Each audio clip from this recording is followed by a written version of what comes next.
जितवाहन पूजा है, कलश यात्रा में शामिल होकर आपको कैसा अनुभव हो रहा है? देखिए, ये महापर्व है। जितवाहन साधारण कोई पूजा नहीं है। जितवाहन है पुत्र और पति के जो है सो जिंदाबाद रखने के लिए जितवाहन पूजा होता है। जितवाहन पूजा खास करके बिहार में पति के उम्र के लिए और बच्चे की उम्र के लिए महिला इतना निर्जला पवन 24 घंटा निर्जल रह करके इस पर्व को करता है। इसीलिए यह पर्व महान है और रहेगा।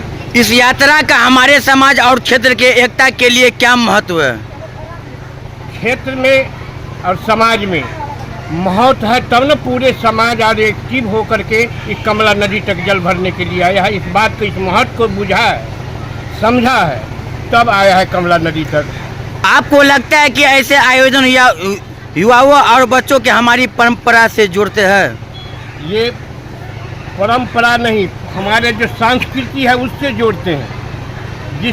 जिसको जानकारी नहीं है, जो बूझते नहीं है, उसको भी बुझाते हैं। ये साधारण पर्व नहीं, हम पहले कह दिए कि साधारण पर्व नहीं है। एक दूसरे को सिखाते भी हैं, पढ़ाते भी हैं और बुझाते भी हैं। आपका शुभ नाम?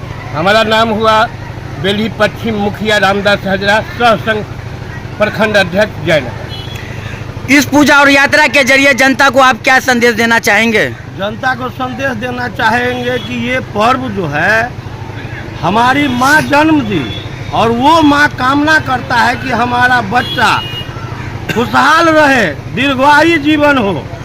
इससे बढ़ के तो बुझबे करते हैं आप, माँ से बढ़ के क्या होता है। आगे भी क्या इस तरह की संस्कृति व धार्मिक आयोजनों में सहयोग करती रहेगी? बिल्कुल 100%। और जयनगर के तमाम नगरवासी और अनुमंडल वासी सादर आमंत्रित है।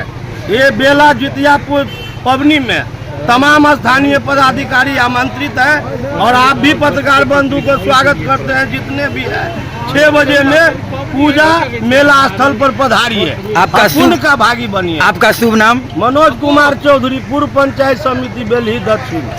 आपके नज़र में जितवाहन पूजा हमारे समाज की आस्था और संस्कारों के कैसे मजबूत करती है? देखिए, ये पर्व जो है परंपरा से मेरे पूर्वज पिता और मेरे लोग बहुत ढंग से इसका मना रहे हैं कि जो बच्चा और पति का उसका जो है सो उम्र ज़्यादा हो, जैसे कहने में आता है कोई घटना घट जाती है तो कहता है कि आपकी माँ जितिया पबनी किया था इसलिए आप बच गए। इसलिए उस पर धर्म आस्था है और आस्था के साथ समाज में सबों का भरोसा है और सब मिल के इस जितवाहन पर्व को धूमधाम से मनाता है और गांव समाज में भाईचारापन, समरस समाज के लिए सब मिलजुल के इकट्ठा होकर उनके से